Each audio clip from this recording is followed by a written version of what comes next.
ಯೇಸು ಕ್ರಿಸ್ತನ ಪರಿಶುದ್ಧವಾದ ನಾಮಕ್ಕೆ ಸ್ತೋತ್ರವಾಗಲಿ. ಈ ದಿನ ಪವಿತ್ರಾತ್ಮನ ಪ್ರಭಾವದ ಅಡಿಯಲ್ಲಿ ಎಂಬ ಸಂಗತಿಯನ್ನು ಕುರಿತು ಧ್ಯಾನಿಸೋಣ.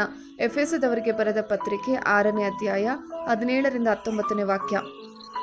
ಇದಲ್ಲದೆ ರಕ್ಷಣೆ ಎಂಬ ಶಿರಸ್ತ್ರಾಣವನ್ನು ಇಟ್ಟುಕೊಂಡು ಪವಿತ್ರಾತ್ಮನು ಕೊಡುವ ದೇವರ ವಾಕ್ಯವೆಂಬ ಕತ್ತಿಯನ್ನು ಹಿಡಿಯಿರಿ. ನೀವು ಪವಿತ್ರಾತ್ಮ ಪ್ರೇರಿತರಾಗಿ ಎಲ್ಲಾ ಸಮಯಗಳಲ್ಲಿ ಸಕಲ ವಿಧವಾದ ಪ್ರಾರ್ಥನೆಯಿಂದಲೂ ವಿಜ್ಞಾಪನೆಯಿಂದಲೂ ದೇವರನ್ನು ಪ್ರಾರ್ಥಿಸಿರಿ.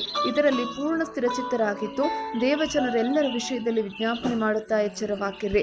ನನಗೋಸ್ಕರ ಸಹ ಪ್ರಾರ್ಥನೆ ಮಾಡಿರಿ. ನಾನು ಬಾಯಿ ತೆರೆಯುವಾಗ ಪೂರ್ವಕಾಲದಲ್ಲಿ ಗುಪ್ತವಾಗಿದ್ದ ಸುವಾರ್ಥ ಸತ್ಯಾರ್ಥಗಳನ್ನು ಭಯವಿಲ್ಲದೆ ತಿಳಿಸುವುದಕ್ಕೆ ಬೇಕಾದ ಮಾತನ್ನು ದೇವರು ನನಗೆ ಅನುಗ್ರಹಿಸಬೇಕೆಂದು ಪ್ರಾರ್ಥಿಸಿರಿ. ಆಮೆನ್.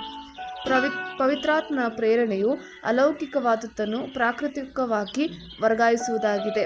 ಆ ಮೂಲಕ ಪ್ರಾಕೃತಿಕ ಮನಸ್ಸು ಅಲೌಕಿಕವಾದದ್ದನ್ನು ಉತ್ಪಾದಿಸುವಂತೆ ಮಾಡುವುದು. ಸ್ಫೂರ್ತಿಯ ಮೂಲಕ ದೇವರು ತನ್ನ ಮನಸ್ಸನ್ನು ನಮ್ಮ ಮನಸ್ಸಿನಲ್ಲಿ, ಆತನ ಆಲೋಚನೆಗಳನ್ನು ನಮ್ಮ ಆಲೋಚನೆಗಳಲ್ಲಿ, ಆತನ ಯೋಜನೆಗಳನ್ನು ನಮ್ಮೊಳಗೆ ಮತ್ತು ಆತನ ಮಾರ್ಗಗಳನ್ನು ನಮ್ಮ ಮಾರ್ಗಗಳಾಗಿ ಮಾರ್ಪಡಿಸುತ್ತಾನೆ. ಇದರ ಅರ್ಥ ನಾವು ಪ್ರತಿಯೊಂದು ಆಲೋಚನೆಯನ್ನು, ಪ್ರತಿಯೊಂದು ಕ್ರಿಯೆಯನ್ನು ದೇವರಿಗೆ ಒಪ್ಪಿಸಿಕೊಡುವುದಾಗಿದೆ. ನಾವು ಇದರಲ್ಲಿ ಉತ್ತಮವಾದಾಗ ನಾವು ಅದರ ಬಗ್ಗೆ ಯೋಚಿಸದೆಯೇ ಅದು ಸಂಭವಿಸುತ್ತದೆ. ಆಮೆನ್. ಪವಿತ್ರಾತ್ಮನಿಂದ ತುಂಬಿದ ವ್ಯಕ್ತಿಯು ಆತ್ಮನ ಪ್ರಭಾವಕ್ಕೆ ಒಳಗಾಗುತ್ತಾನೆ. ಅಂದರೆ ಆತ್ಮವು ನಿಮ್ಮ ನಡವಳಿಕೆ ಮತ್ತು ನೀವು ಏನು ಮಾಡುತ್ತೀರಿ ಎಂಬುದರ ಮೇಲೆ ಪ್ರಭಾವ ಬೀರುತ್ತದೆ. ಆದರೆ ಸರಳವಾಗಿ ಹೇಳುವುದಾದರೆ ಇದು ಪವಿತ್ರಾತ್ಮನಿಂದ ನಿಧಾನವಾಗಿ ಮುನ್ನಡೆಸುವುದನ್ನು ಒಳಗೊಂಡಿರುತ್ತದೆ. ಸ್ವತಂತ್ರವಾಗಿ ಅಲ್ಲಿ ಎಲ್ಲ ಪರಿಸ್ಥಿತಿಗಳಲ್ಲೂ ನಮ್ಮನ್ನು ನಾವೇ ಕಂಡುಕೊಳ್ಳುತ್ತೇವೆ. ಇದು ಯೋಚಿಸುವುದಕ್ಕಿಂತ ಹೆಚ್ಚಿನದು ಸಂಭವಿಸುವುದಾಗಿದೆ. ಪವಿತ್ರಾತ್ಮನು ದೇವರ ಆಲೋಚನೆಗಳನ್ನು ಬಹಿರಂಗಪಡಿಸುತ್ತಾನೆ, ಬೋಧಿಸುತ್ತಾನೆ ಮತ್ತು ಭಕ್ತರಿಗೆ ಎಲ್ಲಾ ಸತ್ಯಾರ್ಥಗಳನ್ನು ಪ್ರಕಟಿಸಿ ನಡೆಸುತ್ತಾನೆ. ಆಮೆನ್.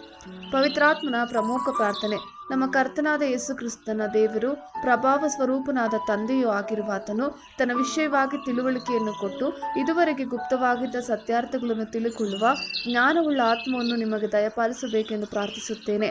ಆತನು ನಿಮ್ಮ ಮನೋನೇತ್ರಗಳನ್ನು ಬೆಳಗಿಸಿ ಆತನಿಂದ ಕರೆಸಿಕೊಂಡವರು ನಿರೀಕ್ಷಿಸುವ ಪದವಿ ಎಂಥದೆಂಬುದನ್ನು, ದೇವಜನರೆಂಬ ಆತನ ಸ್ವಾಸ್ಥ್ಯದ ಮಹಿಮಾತಿಶಯವು ಎಂಥದೆಂಬುದನ್ನು, ನಂಬುವವರಾದ ನಮ್ಮಲ್ಲಿ ಆತನು ಸಾಧಿಸುವ ಪರಾಕ್ರಮವು ಎಷ್ಟು ಅತಿಶಯವಾದುದೆಂಬುದನ್ನು ನೀವು ತಿಳಿದುಕೊಳ್ಳುವಂತೆ ಅನುಗ್ರಹಿಸಲಿ. ಆಮೆನ್. ಕರ್ತನ ಕೃಪೆ ನಿಮ್ಮೆಲ್ಲರೊಂದಿಗಿರಲಿ.